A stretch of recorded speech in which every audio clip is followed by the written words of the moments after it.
Hello Gemini, welcome to your monthly guidance. So, we'll be looking into three areas of your life. This is gonna be your health card, this is your career card, and this is your relationship card. And that will be the overall energy for your September month. So, let's get started. Okay, so in terms of your health card, I can see you might be having some troubles that you are facing from past few years, not only months or days. I'm talking about years. And आपको उसका कुछ solution नहीं समझ में आ रहा है. आप अपने शायद डॉक्टर को भी दिखा लिया है और उसकी काफ़ी आपकी मेडिसिन्स भी चल रही हैं, बट एक रूट कॉज होता है ना, वो चीज़ नहीं समझ में आ रही है. So that is because it could be prolonged from your past life. It's coming from your past life. So and this is not only in terms of physical, this could be emotional or mental as well. Okay, हो सकता है आप emotionally भी, हम कभी कभी बहुत drained feel करते हैं ना, हमें समझ नहीं आता कि क्यों हो रहा है ऐसा, सडनली ऐसा क्या हो गया, वाई इट्स हैपनिंग.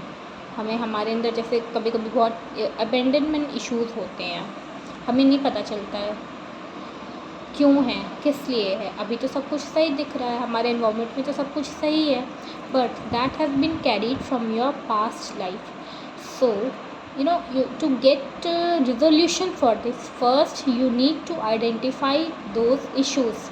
और मुझे यहाँ पे in terms of physical तो बहुत कम दिख रहा है, बट हो सकता है in terms of physical health अगर मैं बात करूँ तो किसी किसी का मुझे यहाँ पे नी पेन दिख रहा है. वो भी एक होता है ना एज फैक्टर की वजह से, तो वो एज फैक्टर तो नहीं दिख रहा है मुझे, बट हाँ in terms of this physical health किसी किसी का मुझे नी पेन दिख रहा है.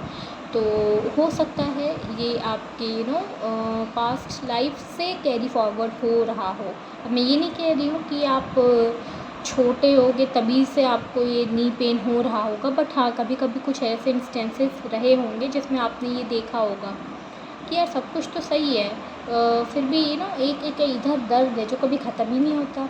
सो in that case I would say go for recce healing. आप लोगों ने सुना होगा नाम, आपको रेकी हीलिंग के लिए जाना चाहिए and that would be really beneficial for you.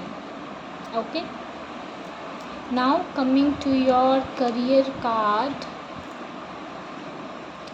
Okay, so for the career card you are very clear, you have all the answers within. बस आप लोगों को ना दूसरों की बातें नहीं सुननी है. दूसरे लोग जो आपको आकर के कुछ बता देते हैं ना, आपने अपने लिए प्लानिंग कर रखी है, अच्छा ठीक है मुझे ये चीज़ करनी है, ऐसे करनी है, बट जैसे ही आपने किसी और की सुन ली, उसने कुछ आपको बोल दिया कि नहीं नहीं ये तो सही नहीं होगा, नहीं नहीं इसमें तो ये डाउट है, ये रिस्क है, आप भी तुरंत डाउट और रिस्क में आ जाते हो. तो ये चीज़ आपको नहीं करनी है. Okay, believe in your self and just do what ever your heart says you must do. Okay, you have all the answers within, just try to find it. Now to your relationships. Okay, so for your relationship I can see that everything is going well. आपको ऐसा लग रहा होगा कि यार stuck feel कर रहे हूँ मैं, या स्टक फील कर रहा हूँ मैं, समझ ही नहीं आ रहा कि मेरे रिलेशंस जो हैं वो कहाँ जा रहे हैं, क्या हो रहा है. But it's a cycle that is completing. So in terms of relationship you don't have to worry at all. Every karma cycle is completing itself, whether it's with your friend, with your partner, or with your parents, whosoever. Okay, and now talking about your overall monthly guidance, we have here 7 chakra archangel Uriel, and see 7 chakra and turning in, it means you have this power of intuition. अगर आपको नहीं पता है so अब जान लो that you have this gift of intuition. Universe ने आपको ये गिफ्ट दिया हुआ है that you get all the answers. कभी कभी आपको नहीं समझ में आता होगा कि अरे मुझे ये कैसे पता चल गया, या ऐसा कैसे हो गया जो मैंने कहा वो सही हो गया, because you are intuitive, you are naturally intuitive, you have this ability within. So this month is all about sharpening those abilities, sharpening those qualities that has been gifted by universe.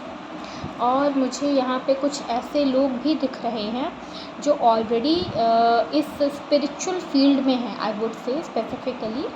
और अगर आप कुछ नया सीखना चाह रहे हो, जैसे आपको दिख रहा है ये एंजल के हाथ में एक बुक है, so it's time for new learning as well. तो अगर आप कुछ नया सीखना चाह रहे हो, किसी नए कोर्स में एनरोल करना चाह रहे हो, अपने नॉलेज को और एक्सपेंड करना चाह रहे हो, so this is a good month for that. You can go for expending your horizons as well. Okay Gemini, so this is all for you.